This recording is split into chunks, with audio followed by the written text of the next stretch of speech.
Well, you people asked for it, right?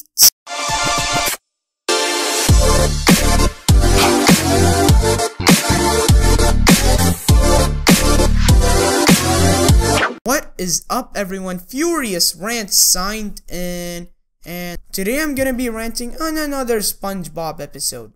Pet sitter Pat, everyone. Everybody has been requested, they keep telling me, rant on this episode, rant on this episode. Like, I have 2 people, actually. That's only, I think 2 to 3 people.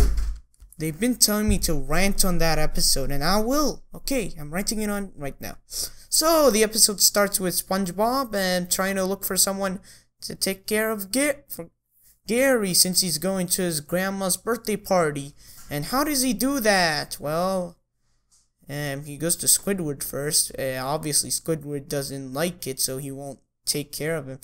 Guess what? You know that guy that almost destroyed SpongeBob's card before? You know that guy who has been a jerk to SpongeBob?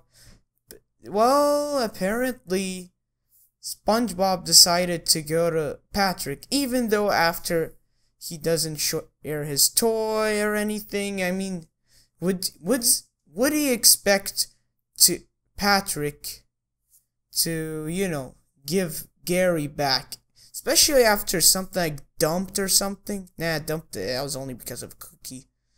But you've seen his behavior on Yours, Mine, and Mine, SpongeBob. I know SpongeBob has no continuity, but still, if you could make Patrick stupid for the whole series, then make SpongeBob ignore Patrick for the whole series. Why didn't they do that? Alright then, let's continue. So, Patrick is responsible for Gary, but does he handle the job right? Obviously not, because it's Patrick. It's one of the worst characters of the show. Probably the worst. Can't compare it. Gotta compare him to Mr. Krabs. I don't know who's worse. Anyways, and so the episode then goes to the worst part. Now, the beginning is okay, but now goes the worst part. Oh, God, no.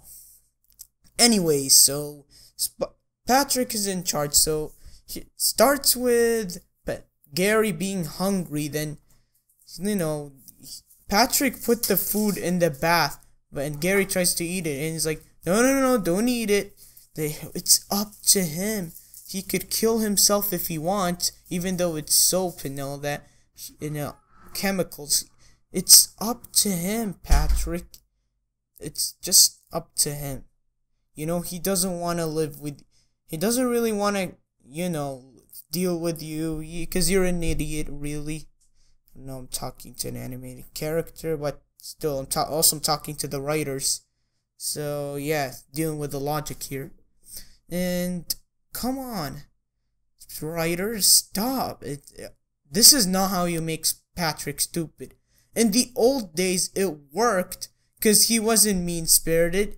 He was moderately stupid. He's not really stupid. He was moderately stupid. Having someone really stupid just gets annoying. At least have someone moderately stupid at max, or someone a little bit stupid like SpongeBob. Not moderate, not maximum, not to the max. Alright. So, yeah. For the whole episode, actually most of it is basically Patrick trying to give Gary a bath. Wait, isn't that rip off something? Oh yeah, I remember that episode. Wow, they are that lazy. Okay, anyway, so the attempts are just what makes the episode absolutely horrible. And I mean horrible. Anyway, so yeah, since Gary doesn't want to, come to a bath, apparently Patrick thinks, oh, you gotta be smarter than him. Oh. And then he gets a flamethrower and he almost burnt Gary to ashes.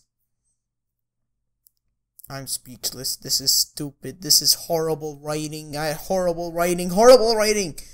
Anyway, so, what happens next? He chases after Gary. Then he's like, oh, don't want to come to the bath? I'll bring the bath to you. And guess what he does? He brings a hose, puts some soap in it, and traps Gary in a room and shh. And then Patrick goes back to the living room after he dries Gary, which, you know, it dries up Gary, literally. There's no blood in the body. And then Patrick just doesn't realize that the house is sinking. You know, there's water all over the house. Oh, God, come on. This is not stupidity. This is being blind, not stupid, writers. There's a difference between stupidity and blindness, writers.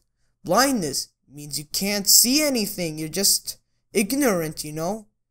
And stupidity, low IQ. Isn't it basic, writers? That's pretty much it. Just because you're stupid doesn't mean you're ignorant. Just because you're stupid doesn't mean you're selfish. Just because you're stupid doesn't mean you can't be careful. Get that right, writers. Come on, if you want to call yourself writers, at least know the basics. Anyways, so the house thing, and then SpongeBob pretty much, you know, calls in Patrick, and because he's worried, he should be worried, and then Patrick be like, "Oh no, everything's fine. You can go back." No, nothing's fine. So yeah, SpongeBob imagines his house is on fire or something. Then he goes home and finds Gary reading a bedtime story to Patrick. After him almost burning him to ashes, or not feeding him, drying him up, he read him a bedtime story. Excuse me, I just can't comprehend what I want to say. This is out of place. This is lazy writing. Anyways, ending conclusion, this episode is pathetic, and its existence is pointless. It never should have existed. It's the Satan of SpongeBob episodes. Well, Truth or Square is, but you get the point. This is my third least favorite episode of the whole show. Just horrible. Horrible, horrible, horrible. Anyways, thanks for watching. I'll see you guys soon.